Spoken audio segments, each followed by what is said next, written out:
Glad I didn't leave you in the lurch, man. I'm sorry about that. Oh, it's no problem. So, should be live now, or at least pretty damn close to it.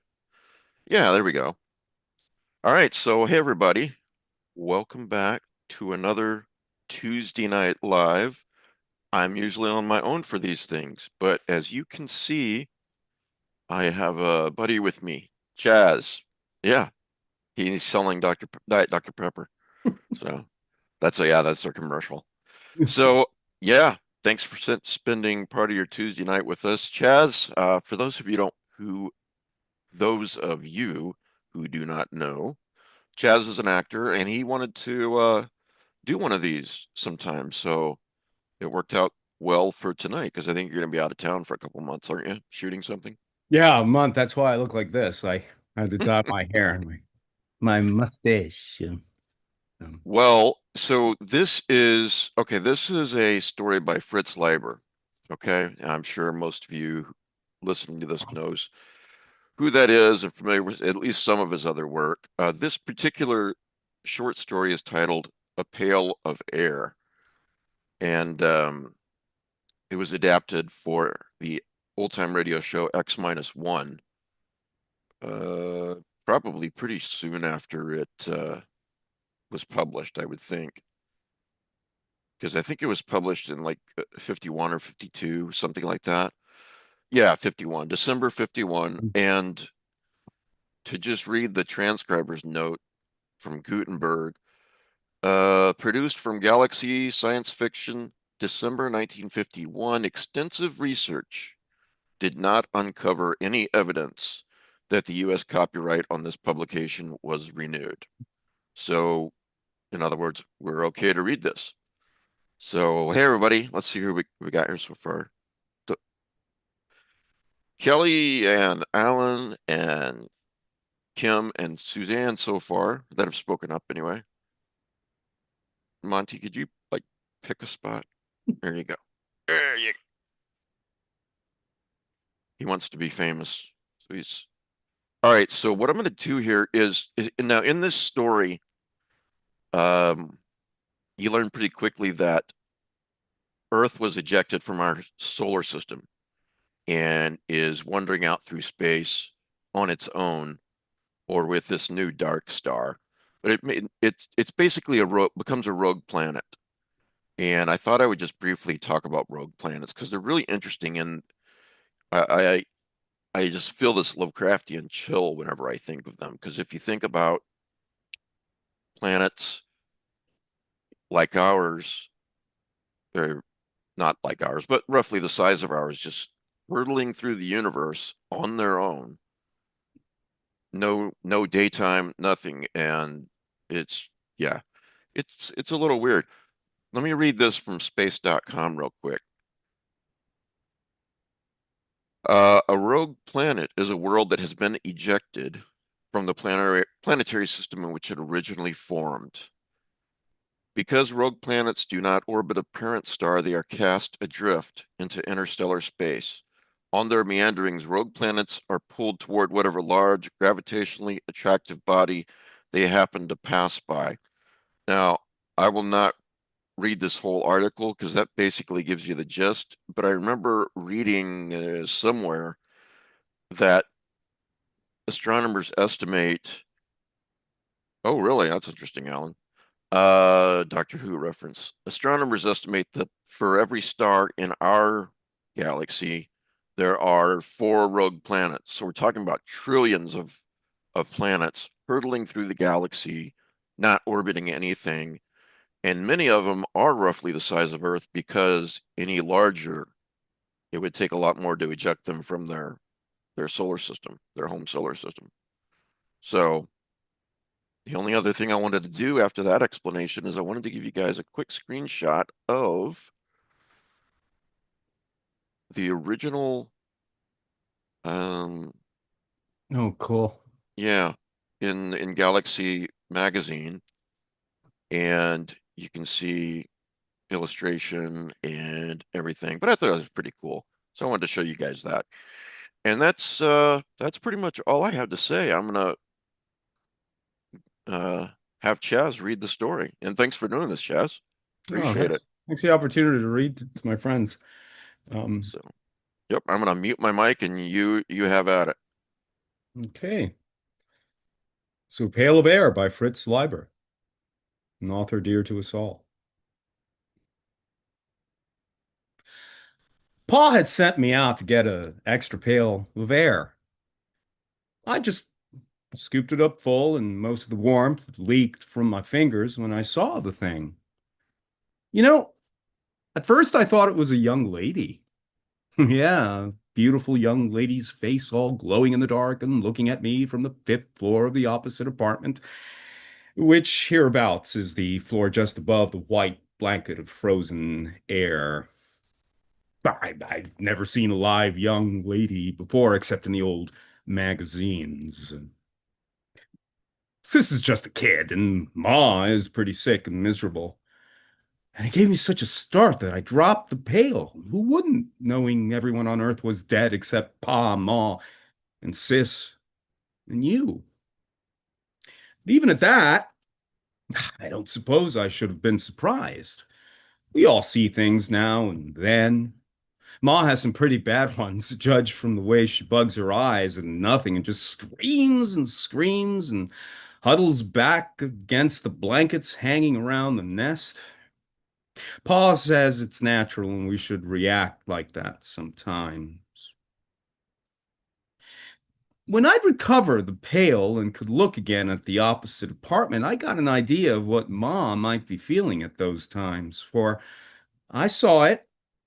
I saw it wasn't a young lady at all, but simply a light, a tiny light that moved stealthily from window to window, just as if one of the cruel little stars had come down from the airless sky to investigate why the Earth had gone away from the sun.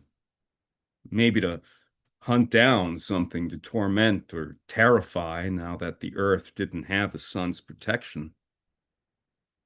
I tell you, the thought of it gave me the creeps. I just stood there, shaking, and almost froze my feet. And did frost my helmet so solid on the inside that I couldn't have seen the light, even if it had come out of one of the windows to get me. And then I had the wit to go back inside. Well, pretty soon I was feeling my familiar way through the 30 or so blankets and rugs Pa has got hung around to slow down the escape of air from the nest. And I wasn't quite so scared. I began to hear the ticking of the clocks in the nest and knew I was getting back into air because there's no sound outside in the vacuum, of course. But my mind was still crawly and uneasy as I pushed through the last blankets. Pa's got them faced with aluminum foil to hold in the heat and came into the nest. Let me tell you about the nest. It's low and snug, just room for the four of us and our things. The floor is covered with thick woolly rugs. Three of the sides are blankets, and the blankets roofing, and it touches Pa's head. He tells me it's inside a much bigger room, but I've never seen real walls or a ceiling. Against one of the blanket walls is a big set of shelves with tools and books and other stuff.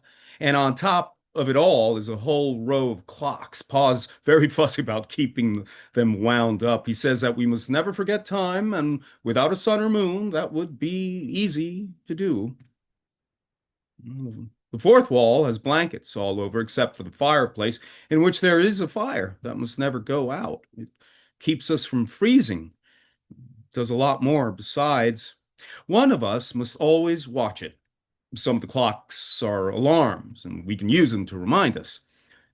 In the early days, there was only Ma to take turns with Pa, and I think of that when she gets difficult. But now there's me to help, and Sis, too. It's Pa who's the chief guardian of the fire, though. I always think of him that way. Tall man sitting cross-legged, frowning anxiously at the fire, his lined face golden in its light, and every so often carefully placing on it a piece of coal from the big heap beside it. And Pa tells me, there used to be guardians of the fire sometimes in very old days. Vestal virgins, calls them, although there was unfrozen air all around them, and you didn't really need one. Well, he was sitting just that way now, though he just got up quick to take the pail from me and bawl me out for loitering. He'd spotted my frozen helmet right off. That roused Ma, and she joined in picking on me, and she always tries to get the load off her feelings, Pa explains. And he shut her up pretty fast. Sis let off a couple of silly squeals, too. And Pa handled the pail of air with a twist of cloth. Now that it was inside the nest, you could really feel its coldness. It just seemed to suck the heat out of everything. Even the flames cringed away from it as Pa put it down close to the fire. Yet, it's that glimmery white stuff in the pail that keeps us alive. It slowly melts and vanishes and refreshes the nest and feeds the fire. The blankets keep it from escaping too fast. A Pa'd like to seal the whole place, but he can't. Building's too earthquake twisted, and besides, he has to leave the chimney open for smoke. And Pa says it's tiny molecules that fly away like a flash if there isn't something to stop them. So we have to watch sharp not to let the air run low. Pa always keeps a big reserve supply of it in buckets behind the first blankets, along with extra coal and cans of food and other things, such as pails of snow to melt for water. We have to go way down into the bottom floor for that stuff, which is a mean trip, and get it through the door to outside. You see, when the earth got cold, all the water in the air froze first and made a blanket 10 feet thick or so everywhere. And then down on top of that dropped the crystals of frozen air, making another white blanket 60 or 70 feet thick, maybe. Maybe. Of course, all the parts of the air didn't freeze and snow down at the same time. The first to drop out was the carbon dioxide. When you're shoveling for water, you have to make sure you don't go too high and get any of that stuff mixed in, for it will put you to sleep, maybe for good, and make the fire go out. Next, there's nitrogen, which doesn't count one way or the other, though it's the biggest part of the blanket. On top of that, easy to get at, which is lucky for us, there's the oxygen that keeps us alive. Pa says we live better than kings ever did, breathing pure oxygen. But we're used to it and don't notice. And finally, at the top, very top, there's a slick of liquid helium, which is funny stuff. All these gases in neat separate layers, like a pussy cafe, Paul laughingly says, whatever that is. So I was busting to tell him about what I'd seen. And so as soon as I ducked out of my helmet and while I was still climbing out of my suit, I cut loose. And right away, Ma got nervous and began making eyes at the entry slit in the blankets and wringing her hands together. The hand where she'd lost 3 fingers from frostbite inside the good one, as usual. I could tell that Pa was annoyed at me scaring her and wanting to explain it all the way quickly, yet I could see I wasn't fooling. "And you watched this light for some time, son?" he asked when I finished. Well, I hadn't said anything about first thinking about it. Well, I didn't, sorry, I hadn't said anything about first thinking it was a young lady's face. Somehow that embarrassed me. Long enough for it to pass 5 windows and go to the next floor. And it didn't look like the stray electricity or crawling liquid or starlight focused by a growing crystal or anything like that. Uh, he wasn't just making up those ideas. Odd things happen in a world that's just about as cold as can be, and just when you think matter would be frozen dead, it takes a new strange life. A slimy stuff comes crawling out towards the nest like an animal snuffing for heat. That's liquid helium. And once, when I was little, a bolt of lightning, not even Pa could figure out where it came from. Well, it hit the nearby steeple and crawled up and down for weeks until the glowing finally died. Not like anything I ever saw, I told him. He stood for a moment frowning. Then, Well, I'll go out with you and you show it to me, he said. Ma raised a howl at the idea of being left alone, and Sis joined in too, but Pa quieted them, and we started climbing into our outside clothes. Mine had been warming by the fire Pa made them. Paul made them. They have plastic headpieces that were once big double-duty transparent food cans, but they keep the heat and the air in and can replace the air for a little while, long enough for our trips for water and coal and food and so on. Ma started moaning again. I've always known there was something outside there waiting to get us. I've felt it for years. That's part of the cold and hates all warmth and wants to destroy the nest. It's been watching us all the time, and now it's coming after us. It'll get you and then come for me. Don't go, Harry. Paul had everything on but his helmet. He knelt by the fireplace and reached in and shook the long metal rod that goes up the chimney and knocks off the ice that keeps to try to clog it. And once a week, he goes up on the roof to check if it's working all right. That's our worst trip. And Pa won't let me make it alone. Sis, Pa said quietly, come watch the fire. Keep an eye on the air, too. If it gets low and doesn't seem to be boiling fast enough, fetch another bucket from behind that blanket. But mind your hands. Use the cloth to pick up the bucket. Sis quit helping Ma be frightened and came over and did as she was told. Ma quieted down pretty suddenly, though her eyes were still kind of wild as she watched Pa fix on his helmet tight and pick up a pail or two. And the two of us go out. Pa led the way and I took hold of his belt. It's a funny thing. I'm not afraid to go by myself, but when Pa's along, I always like to hold on to him. Habit, I guess. And then there's no denying that at this time I was a bit scared. You see, it's this way. We know that everything is dead out there.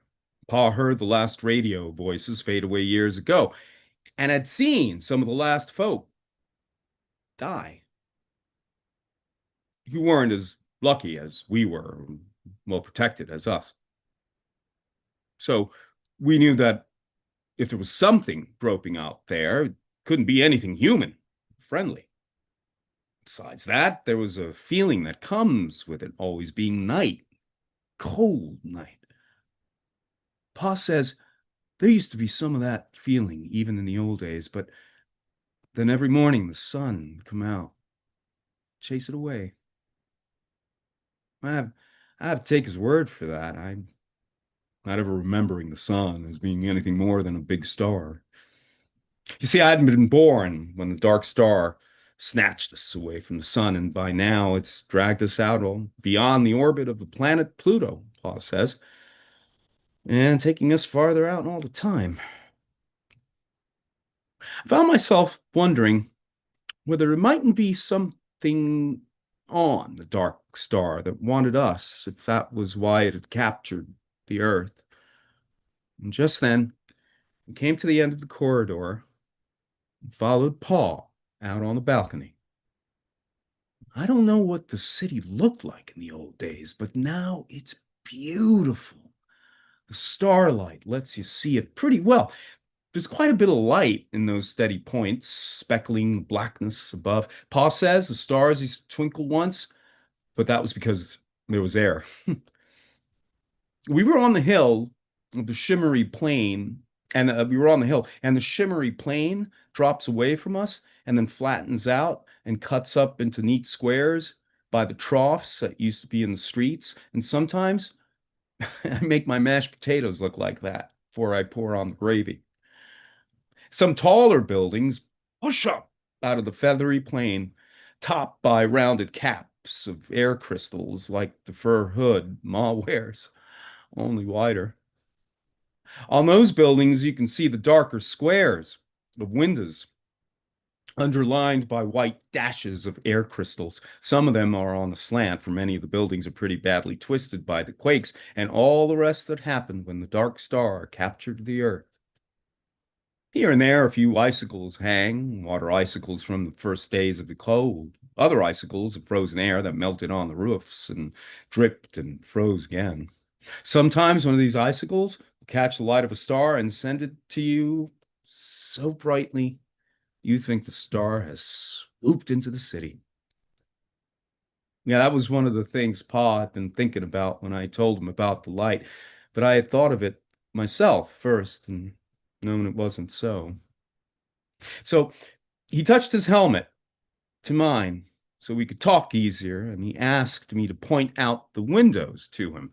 But there wasn't any light moving around inside them now or anywhere else. To my surprise, Pa didn't bawl me out and tell me I'd just seen things. He looked around quite a while after filling his pail, and just as we were going inside, he whipped around without warning as if to take some peeping thing off guard.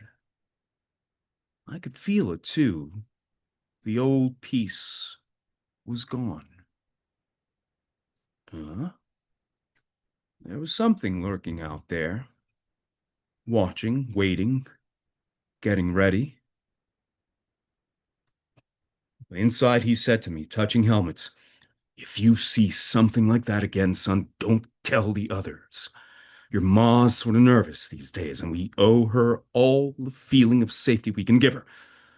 Once, it was when your sister was born, I was ready to give up and die, but your mother kept me trying. Another time, she kept the fire going a whole week by herself when I was sick, nursed me, and took care of the two of you, too. You know that game we sometimes play, sitting in the square in the nest, tossing the ball around? Well, courage is like a ball, son. Person can hold it only so long, and then he's got to toss it to someone else. When it's tossed your way, you've got to catch it, hold it tight, and hope there'll be someone else to toss it to when you get tired of being brave. His talking to me that way made me feel grown up and good. But it didn't wipe away the thing outside in the back of my mind, or the fact Paul was taking it so seriously. It's hard to hide your feelings about such a thing. When we got back into the nest and took off our outside clothes, Paul laughed about it and told him it was nothing and kidded me for having such an imagination, but his words fell flat. He didn't convince Mom and Sis any more than he did me. It looked for a minute like we were all fumbling the courage ball. Something had to be done, and almost before I knew what I was going to say, I heard myself asking Pa to tell us about the old days and how it all happened. Well, he sometimes didn't mind telling that story. Hmm. Sometimes doesn't mind telling that story, insists, and I sure like to listen to it. And he got my idea, so we were all settled around fire and in a wink. Ma pushed up some cans to thaw for supper, and Pa began. Before he did, though, I noticed him casually get a hammer from the shelf and lay it down beside them. It was the same old story as always. I think I can recite the main thread of it in my sleep, though Paul always puts in a new detail or two to keeps it fresh, keeps it improvising in spots. He told us how the earth had been swinging around the sun ever so steady and warm, and the people on it fixing to make money, war, have a good time, get power, and treat each other right and wrong without warning. Boy, there comes charging out of space this dead star, this burned out sun, and upsets everything. I find it hard to believe in the way those people felt that anymore that I can believe in the swarming number of them. Imagine people getting ready for that horrible sort of war they were cooking up, wanting it even, or at least wishing it were over so as to end their nervousness, as if all folks didn't have to hang together and pool every bit of warmth just to keep alive. And how can they have hoped to end danger any more than we can hope to end the cold? Sometimes I think Pa exaggerates and makes things out too black. He's cross with us once in a while, and was probably cross with all those folks. Still, Still, some of the things I read in those old magazines sound pretty wild and may be right. The Dark Star, as Paul went out telling it, rushed in pretty fast and there wasn't much time to get ready. At the beginning, they tried to keep it a secret from most people, but then the truth came out. What with the earthquakes and floods, imagine oceans of unfrozen water and people seeing stars blotted out by something on a clear night. First of all, first off, they thought it would hit the sun, and then they thought it would hit the earth. There was even the start of a rush to get to a place called China. China, because people thought the star would hit on the other side, but then they found it wasn't going to hit either side, but was going to come very close to the Earth. Most of the other planets were on the other side of the sun and didn't get involved. The sun and the newcomer fought over the Earth for a little while, pulling it this way and that, like two dogs growling over a bone, Paul described it this time. And then the newcomer won and carried us off. The son got a consolation prize, though. At the last minute, he managed to hold on to the moon. That was the time of the monster earthquakes and floods, 20 times worse than anything before. It was also the time of the big jerk, as Pa calls it, when the earth got yanked suddenly, just as Pa has done to me once or twice, grabbing me by the collar to do it when I've been sitting too far from the fire. You see, the dark star was going through space faster than the sun and in the opposite direction, and it had to wrench the Earth considerably to take it away. So the big jerk didn't last long. It was over as soon as the Earth was settled down into its new orbit around the dark star, but it was pretty terrible while it lasted. Paul says that all sorts of cliffs and buildings toppled, oceans slopped over, swamps and sandy deserts gave great sliding surges that buried nearby lands. Earth was almost jerked out of its atmosphere blanket, and the air got so thin in spots that people keeled over and fainted. Though, of course, at the same time, they were getting knocked down by the big jerk, and maybe their bones broke or skulls cracked. We've often asked Pa how people acted during that time, whether they were scared or brave or crazy or stunned or on all fours, but he's sort of leery of the subject. And he was again tonight. He says he was mostly too busy to notice. You see, Paul and some other scientist friends of his had figured out part of what was going to happen. They'd known we'd get captured and the air would freeze. And they'd been working like mad to fix up a place with airtight walls and doors and insulation against cold and big supplies of food and fuel and water and bottled air. But the place got smashed in the last earthquakes, and all of Pa's friends were killed, and in that big jerk. So we had to start over and throw the nest together quickly without advantages, just using any stuff he could lay his hands on. And I guess he was telling pretty much the truth when he says he didn't have any time to keep an eye on how other folks behaved, either then or in the big freeze that followed. Followed very quickly, too, both because the dark star was pulling us away very fast and because the Earth's rotation had been slowed in the tug of war so that the nights were 10 old nights long. Still, I've got an idea. I've got an idea that some of the things that happen from frozen folk I've seen, a few of them in the other rooms in our building, others clustered around the furnaces and basements where we go for coal. In one of the rooms, an old man sits stiff in a chair with an arm and a leg in splints. In another, a man and woman are huddled together in the bed with heaps of covers over them. You can just see their heads peeking out, close together. Oh, and in another, a beautiful young lady is sitting with a pile of wraps huddled around her, looking hopefully toward the door as if waiting for someone who never came back, with warmth and food. They're all still and stiff as statues, of course, but just like life. Pa showed them to me once in quick winks of his flashlight when he still had a fair supply of batteries and could afford to waste the little light. And he scared me pretty bad. It made my heart pound, especially the young lady. Now, with Paul telling his story for the umpteenth time to take our minds off another scare, I got to thinking of the frozen folk again. All of a sudden, I got an idea that scared me worse than anything yet. You'd see, I just remembered the face I thought I'd seen in the window. I'd forgotten about that on account of trying to hide it from the others. What, I asked myself, if the frozen folk were coming back to life?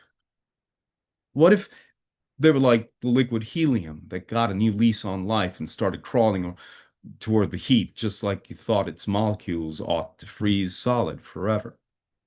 Or like the electricity that moves endlessly when it's just about as cold as that? And what if everything growing cold, with the temperature creeping down the last few degrees to the last zero, had mysteriously wakened the frozen folk to life? Not warm-blooded life, but something icy and horrible. Ooh, that was a worse idea than the one about something coming down from the dark star to get us.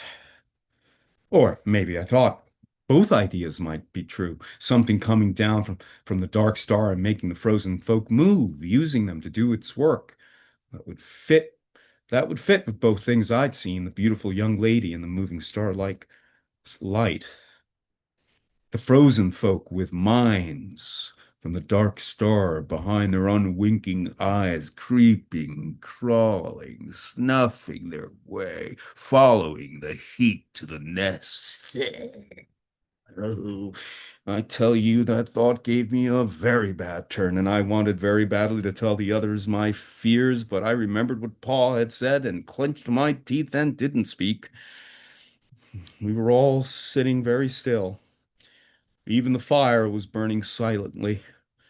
It was just the sound of Paul's voice and the clocks. And then, from beyond the blankets, I thought I heard a tiny noise. My skin tightened all over me. Paul was telling me about the early years in the nest and had come to the place where he philosophizes. So I asked myself then, he said, what's the use of going on? What's the use of dragging it out for a few years? Why prolong a doomed existence of hard work and cold and loneliness? The human race is done. The earth is done. Why not give up? I asked myself. And all of a sudden, I got the answer. Again, I heard the noise, louder this time, a kind of uncertain shuffling tread coming closer. I couldn't breathe. Life's always been a business of working hard and fighting the cold, Paul was saying. The Earth's always been a lonely place, millions of miles from the next planet. And no matter how long the human race might have lived, the end would have come some night. The end would have come some night. Those things don't matter. What matters is that life is good. It has a lovely texture, like some rich cloth of fur, the petals of flowers. Well, you've seen pictures of those. But I can't describe to you how they feel or the fire's glow. It makes everything else worthwhile. And that's as true for the last man as the first. Still, the steps kept shuffling together.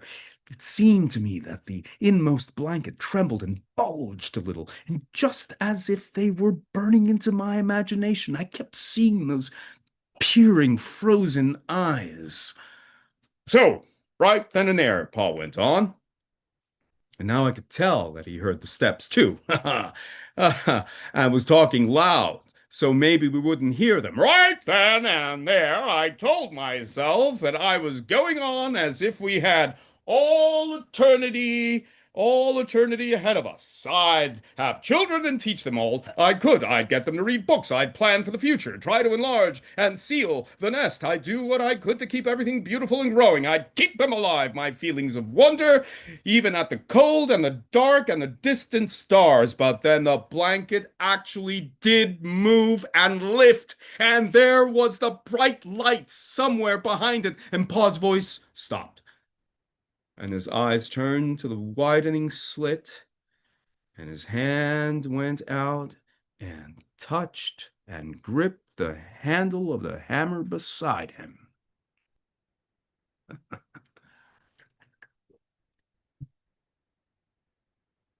In through the blanket stepped the most beautiful young lady. She stood there looking at us in the strangest way. She got She carried something bright and unwinking in her hand, and two other faces peered behind her shoulders, men's faces, white and staring. Well, my heart couldn't have stopped for more than 4 or 5 beats before I realized she was wearing a suit and helmet like Pa's homemade ones, only fancier, and that the men were too, and that frozen folk certainly wouldn't be wearing those. Also, I noticed that the bright thing in her hand was just like a kind of flashlight. The silence kept on a while, and I swallowed hard a couple of times, and then after that, there were all sorts of jabbering and commotion. They were simply people, you see. But we hadn't been the only ones to survive. We just thought so, for natural reasons. And these 3 people had survived, and quite a few others with them. And when we found out how they'd survived, Pa let out the biggest whoop of joy. They were from Los Alamos, and they were just getting their heat and power from atomic energy. Just using the uranium and plutonium intended for bombs, they had enough to go on for thousands of years.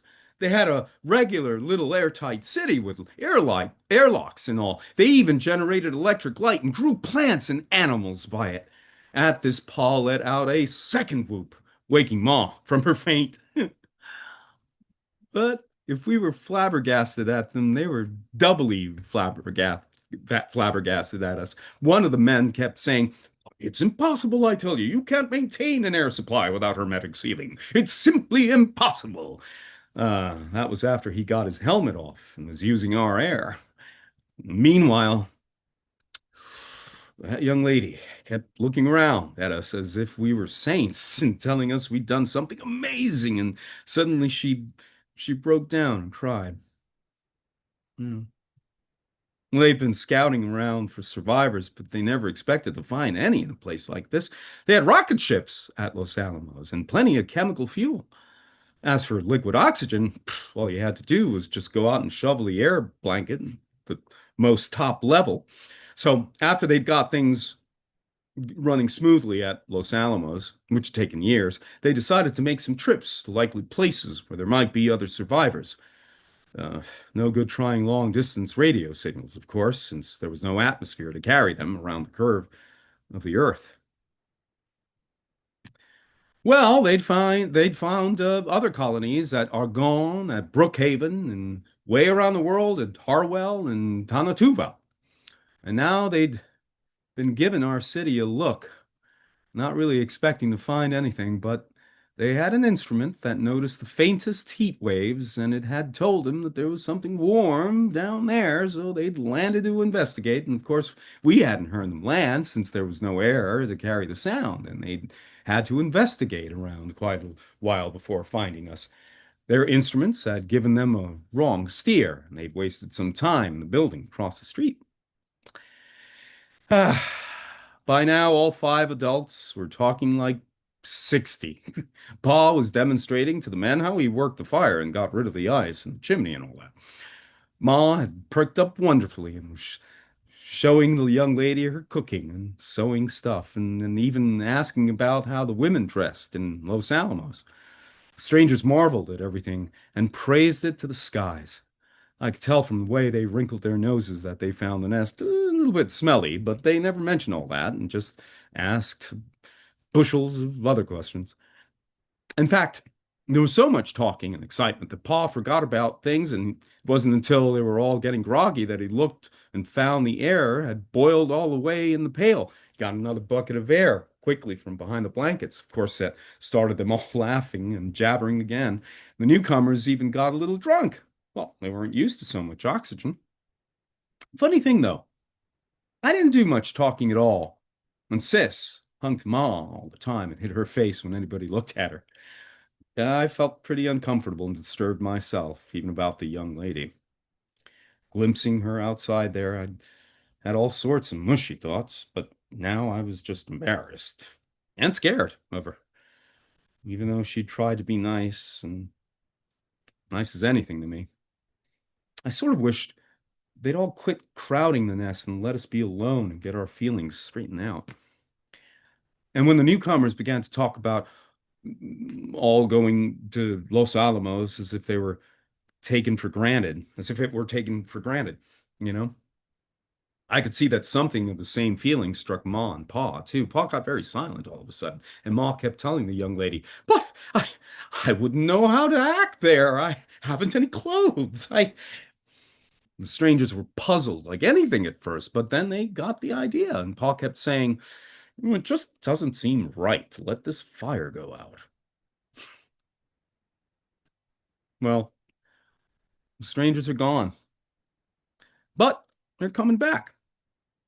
Hasn't been decided yet just what will happen. Maybe the nest will be kept up as what one of the strangers called a survival school. Or maybe we'll just join the pioneers who are going to try to establish a new colony at the uranium mines at Great Slave Lake or in the Congo. Of course, now that the strangers are gone, I've been thinking a lot about Los Alamos and those other tremendous colonies. I have a hankering to see them for myself. You ask me, Paul wants to see them too. He's been getting pretty thoughtful watching Ma and Sis perk up. "It's different now that we know others are alive," he explains to me. "Your mother doesn't feel so hopeless anymore. Neither do I, for that matter, and not having to carry the whole responsibility for keeping the human race going, so to speak, it scares a person."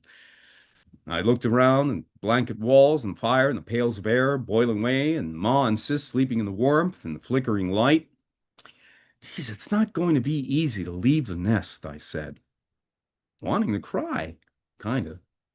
It's so small, and there's just the four of us. I get scared at the idea of big places and a lot of strangers. He nodded and put another piece of coal on the fire. Then he looked at the little pile and grinned suddenly and put a couple of handfuls on, just as if it were one of our birthdays or Christmas. "Well, you'll quickly get over that feeling, son," he said. "Trouble with the world was that it kept getting smaller and smaller till it ended with just the nest. Now, now it'll be good to have a real huge world again, the way it was in the beginning." Ah, I guess he's right. You think the beautiful young lady will wait for me till I grow up? I'll be 21 in 10 years.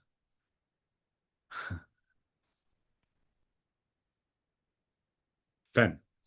And that is the most important question in this story. Will the young lady wait for me? Yeah. Yeah. Um, well, everyone on the side chat, the live chat agrees that you killed it, Chaz. So I think I'm fired.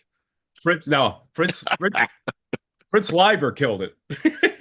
He just Uh, I said in the side chat that it was genius to have the noises of the strangers approaching while Pa was telling the story of how, the dark star came and tugged Earth away, yeah, you know, sure added was. another layer to it. Because is it his imagination? When you haven't read the story, you don't know. Is it just his imagination? And then Is it their over, end?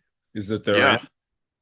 And the yeah, way he uses he modulates his voice to snuff out or overwhelm the sound of treads, shuffling in. It's really quite scary, isn't it? It's yeah. And there's a couple lines in there about how Ma thinks that there might be these creatures out there that hate the warmth. I forget exactly what the line was, and that's pretty creepy too. Yeah, I There's mean, definite creepy.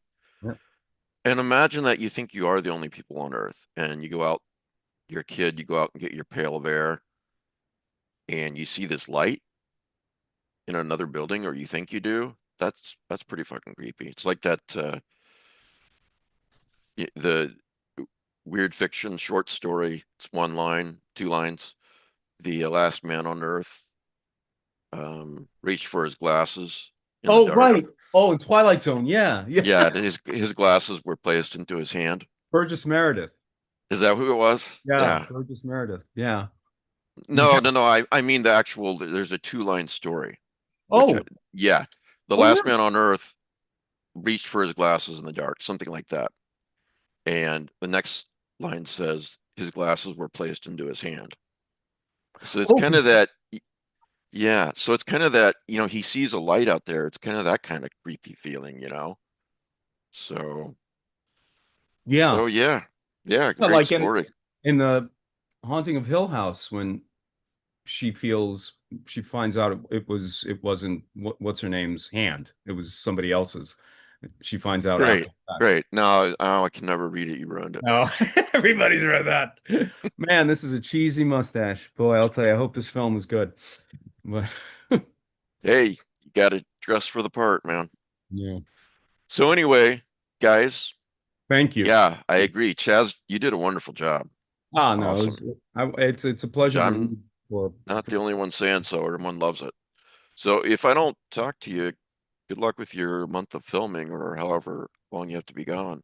yeah, about So 25 days, but I'll send you pictures and stuff. You sure. all can share it and I'll try to make Friday night if it's we're gonna be shooting we're gonna be all over. We're gonna be shooting on a volcano, an Where are active you where are you volcano. gonna be?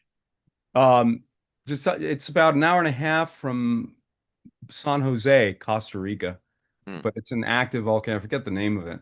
And you gotta we're gonna take a camera up there, so it's gotta have some kind of special insulation, you know, yeah. uh, to make it fireproof, just in case. But I don't think we'll have the bad luck. I mean, the last time it erupted was like I think it was like in the 50s or something. I hope it doesn't. No, in the 70s. I I think we'll have the bad luck of it happening while we're up there. Well, yeah, you never know. If that happens, yeah, it's been great knowing you. You did Yeah. great reading the story. I'm glad I did this one. No, no, yeah, everyone agrees you did a great job. I really appreciate it. No, it's Glad you it's just volunteered. getting out of the when it's stuff like this, and you're the one who brought it up. When it's stuff like this, you just get out of its way. You just let it go through you. Yeah, This is good stuff, man. yeah, yeah, How he old was a is he? damn good writer. Yeah, he was. He was. Published in 51, I think I said, December issue Yeah, yeah, he was. 51. And then for those of you who are interested, like I said, X minus one did a great audio drama, like 25 minutes, something like that, adaptation of it a couple years later. And that was very good too. That's how I actually came across the story first. And then I read the story later. But you can find that on YouTube or whatever. Same title, A Pail of Air. So, Cool beans. all right. Thanks, man. I'm Thank going to you. bed. Good Thanks night. for watching, everybody. See ya.